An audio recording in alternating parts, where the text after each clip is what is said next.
ఫ్లాపులతో ఇబ్బంది పడుతున్న విశ్వక్సేన్ లైలా సినిమాతో ఆడియన్స్ ముందుకు వచ్చాడు. సోషల్ మీడియాలో మంచి క్రేజ్ ఉన్న ఈ యంగ్ హీరో ఈ సినిమాను గట్టిగానే ప్రమోట్ చేశాడు.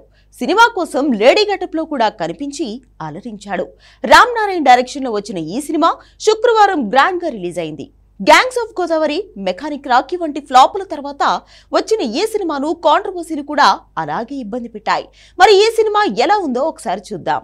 సోను మోడల్, హైదరాబాద్ పాత బస్తీలో ఓ beauty parlour owner. Sonu makeup skills కు అక్కడ మంచి జనాల్లో మంచి క్రేజ్ ఉంటుంది. అయితే ఒక కస్టమర్ కుటుంబానికి హెల్ప్ చేయాలని ఆమె భర్త నడిపే వంట నూనె వ్యాపారం బ్రాండ్ అంబాసిడర్ గా తన పేరు వాడుకోమని చెప్తాడు. కానీ ఈ నిర్ణయం సోనుని ఇబ్బందుల పాలు చేస్తుంది.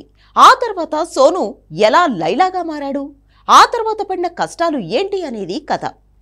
విశ్వక్సేన్ లేడీ గెటప్ లో బాగున్నా యాక్షన్ కు స్కోప్ తక్కువగా ఉంది. కానీ నటన పరంగా తాను ఏంటి అనేది ప్రూవ్ చేసుకున్నాడు. ఏ సినిమాకు అతని నటన మాత్రమే ప్లస్ పాయింట్. ఇక ఆకాంక్ష శర్మ గ్లామర్ షో కూడా బాగానే ఉంది. అభిమన్యు సింగ్ పాత్రకు మంచి వెయిట్ ఉంది. బబ్లు, పృథ్వీరాజ్, వినయ్ కుమార్ లాంటి పాత్రలు అంతగా ఆకట్టుకోలేదు. సోషల్ మీడియాలో హడావిడి చేసే సునిశ్చిత్ తన నిజ జీవితం పాత్రనే ఈ సినిమాలో పోషించినా అది కామెడీగా వాడుకోవడంలో డైరెక్టర్ ఫెయిల్ అయ్యాడు. ఇక music director Leon James music flop అనే చెప్పాలి. ఇచ్చుకుందాం బేబీ పాట మినహా గొప్పగా ఏం లేదనే చెప్పాలి. కథలో పట్టు లేకపోవడం ఈ సినిమాకు మైనస్ అయింది. విశ్వక్ నటన సినిమాకు ప్లస్ అయింది. ఇక కొన్ని కామెడీ సీన్స్ కూడా బాగున్నాయి. కథలో పట్టు లేకపోయినా సినిమాను చాలా గ్రాండ్ గా చూపించారు. లాగ్ బాగా ఉండడం, పాటలు కూడా ఆకట్టుకోకపోవడం మైనస్ అనే చెప్పాలి.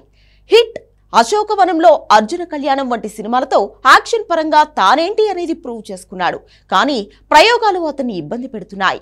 ఈ సినిమా కూడా అలాగే ఇబ్బంది పెట్టింది. అతని ఎనర్జీ మాత్రమే ఈ సినిమాలో ప్లస్ పాయింట్. కథతో సంబంధం లేకుండా అర్థం లేని కామెడీ కూడా చిరాగ్గా ఉంటుంది. డబుల్ మీనింగ్ డైలాగులకు వెయిట్ ఎక్కువగా ఇచ్చారు. హీరో హీరోయిన్ మధ్య రొమాంటిక్ ట్రాక్ అస్సలు బాగోలేదని చెప్పాలి. ఫస్ట్ హాఫ్ కాస్త ఓకే అయినా సెకండ్ హాఫ్ మాత్రం గొప్పగా లేదు. క్లైమాక్స్ ఇంకా ఓకే.